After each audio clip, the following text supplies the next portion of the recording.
Hey guys, welcome back to releasethecraftin. Priscilla here with another episode of Storycraft, and we are 31 episodes in. Can you guys believe it? I can't believe it. I'm actually pretty impressed. Round of applause for the audience. Round of applause for me, your fabulous host. Yes, self-aggrandizing. It's okay. It's fine. We can have a little bit of ego. It's summer. 'Tis the season. Also, 'tis the season for spooky, because we are in the middle of the months-long theme of Tales of the Paranormal, where I'm going to tell you guys spooky, scary, creepy, probably crawly stories of things that just generally creep me out. But also, hauntings, aliens, spookies, the things. We're talking about it. And, yeah, let's get into it, because I have a doozy for you guys today. Those in my friend circle will already know immediately why I picked this one, because I have such a deep-seated fear of these. Also, if you're on Instagram, I think I've talked about it, and I may have talked about it actually here on the channel. I have a really deep phobia of horses, and I don't have an explanation as to why. I've never had a bad experience with a horse. I just literally can't fuck with them. So this, creature in particular makes me so deeply uncomfortable that, I have seen this thing in, my night terrors, and it's like my night terror demon. I dream about this thing. I hate it so freaking much, so I'm gonna tell it to you guys, and maybe that will free myself from the curse. So at any rate, let's get into it. I want you guys to imagine this. It is a cold winter evening on one of the Scottish Orkney Isles, and you're walking home alone along the beach after a long day of work, and you're trying to pull your coat about yourself a little bit tighter to get warm, because you just can't seem to get warm, and the icy winds that are rolling in off the sea aren't helping either. And as you walk, the wind seems to pick up. There's a rush of air accompanied by this booming roar, and you weren't really expecting a storm, so you try to pull your hat down around you, tighten your coat a bit more, embrace yourself for the gust of wind that has to follow that noise. But it never comes. But your ears are accosted by another loud roar, and this one is louder than the last. And you look around bewildered, and you realize with a sinking dread that the sound isn't necessarily louder, it's closer. And as the sea crashes among the rocks on the shore, you turn and you look, and you see the source of the sound as another roar bellows forth from the dark shape. And as you're trying to puzzle out what you're seeing, it seems like the shape of a man astride a horse, which isn't so atypical, but with only the barest moonlight to go by, this shape seems really distorted and wrong somehow. And you've never heard a rider nor a horse make a sound like that before. And as it emerges, slowly, as if it rose from the very sea itself, it makes its way to the beach and lets out another roar, louder and more terrifying than before. And this time the wind does pick up, rushing from the rider all the way to you, carrying it with it a foul stench of rot and sulfur. And it's gross. It's pungent. And when the creature makes landfall, you can see its shape a little bit better, and you realize that what's behind you is not a man astride a horse. It's a Nuckelavee. So the Nuckelavee is a man, sort of. It's shaped like a man, fused to a horse. The man part has arms that are so long they nearly drag along the ground, and has a head that's 3 sizes too large, so it lolls back on its shoulders like its neck is broken. The horse part is really lean, and it only has one eye in the center of its head that burns like it's on fire, with also these sharp horse teeth, which is it's so terrifying. The sight of these two fused together is one horrible image, right? Because the man part has no legs. It's just fused directly onto the back of the horse. It's terrible, but it's not terrible enough, because in addition to all this, it's also completely skinless. It looks like it has literally been turned inside out as it emerged from the sea. Now, if the moon was fuller, you would be able to see the black tar blood flowing through its exposed veins, and the black grease spilling from the horse's mouth as the Nuckelavee breathes, and a malodorous miasma spews forth, poisoning the land around it. You would be able to see this if the moon was fuller. And if the moon was fuller, you might notice the way that as it starts to ride towards you, the arms that are attached to the man part start to trail wildly behind it in a sort of like chaotic akimbo way. But the moon isn't fuller, so you can't actually see all this. What you can see is that this shape is coming closer towards you at a slow trot at first, but it lets out a roar that shakes you to your very core and starts to pick up speed. So you can only gape in horror as it approaches you. And if the moon was fuller, you would be able to see the face on its giant head grinning evilly as it begins to pursue you. But you can't. Not because the moon isn't fuller. No, it's because you already started running. You're not standing around waiting for it to catch up to you. So as you take off running, you hear thundering hoofbeats behind you, and the dread of the impending terror starts to build up within you as you bolt full speed down the beach. You make a sharp turn and you head inland, remembering the stories of your youth as you cry out. The hooves continue to pursue you, and you keep running as fast as your legs will carry you. This time, you can hear them, and they're getting closer and closer and closer. You can't outrun a horse, you guys. But ahead of you, you see a freshwater stream, and you practically dive headfirst into it, desperate to get away. Behind you, as your head breaks the surface of the water, you hear the enraged scream of the Nuckelavee, and when you turn back, of course, only once you have crossed the river completely, when you turn back, you realize that the stories were true. This creature will not cross fresh water, and for tonight, at least, you're safe. So, where in the world did the Nuckelavee come from?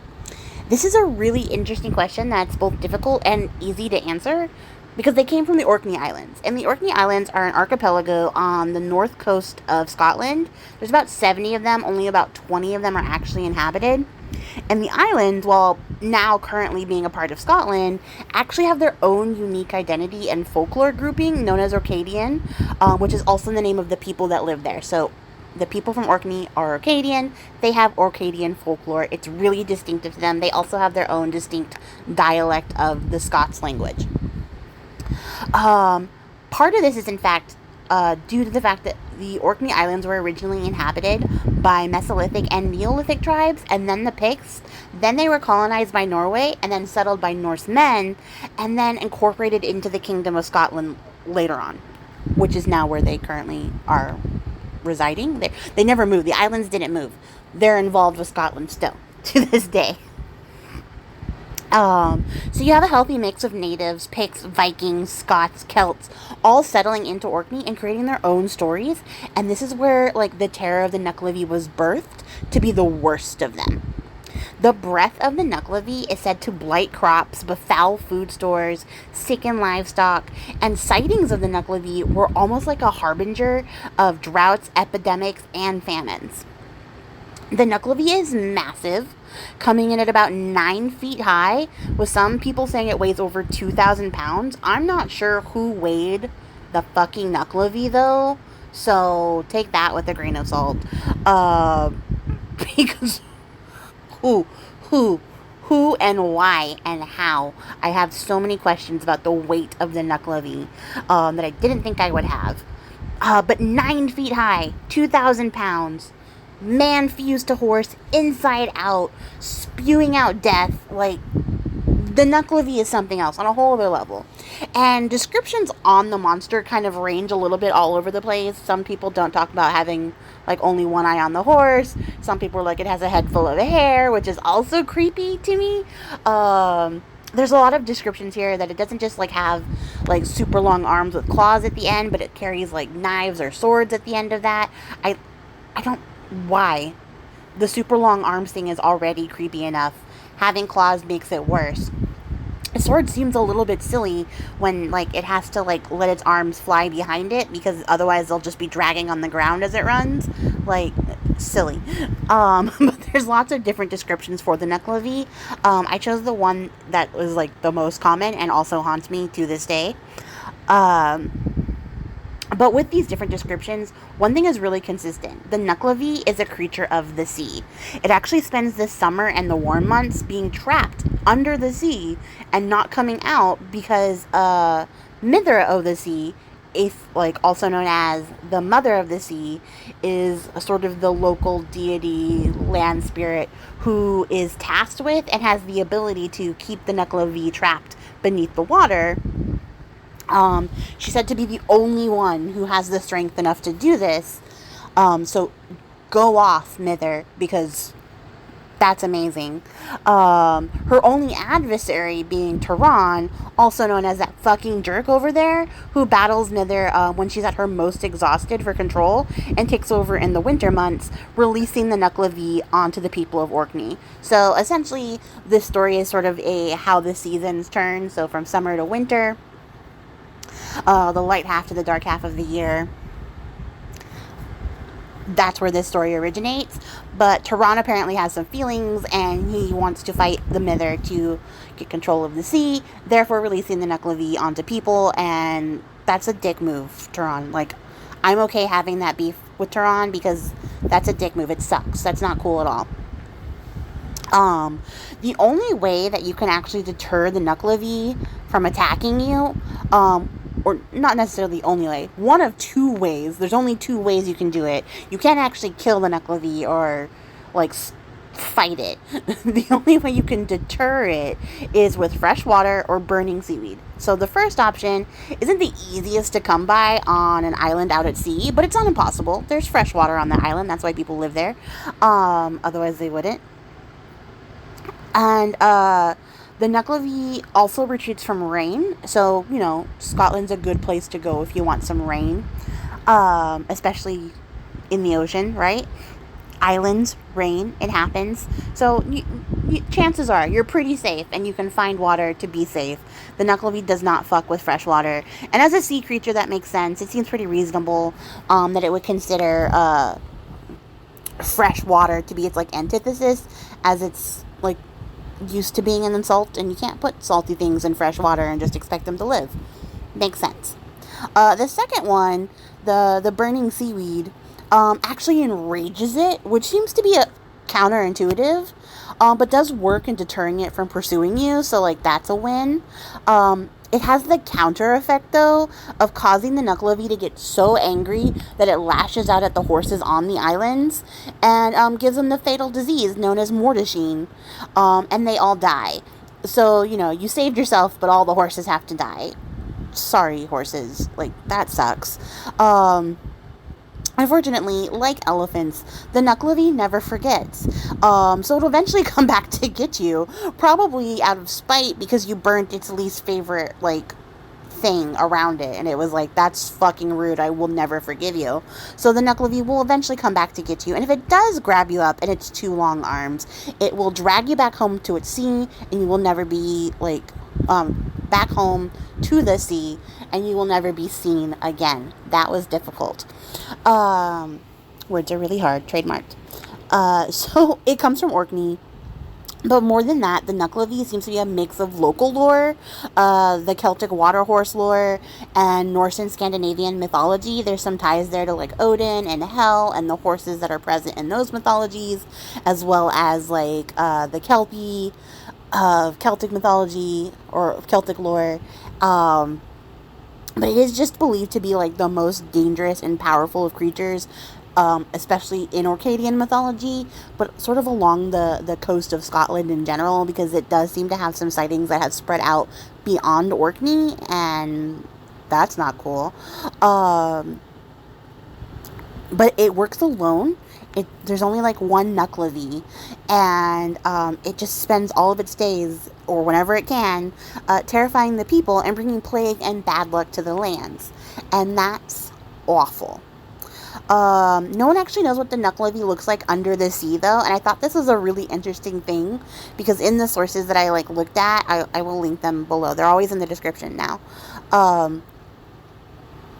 Everyone mentioned that line, like, no one knows what the Nuckelavee looks like beneath the sea.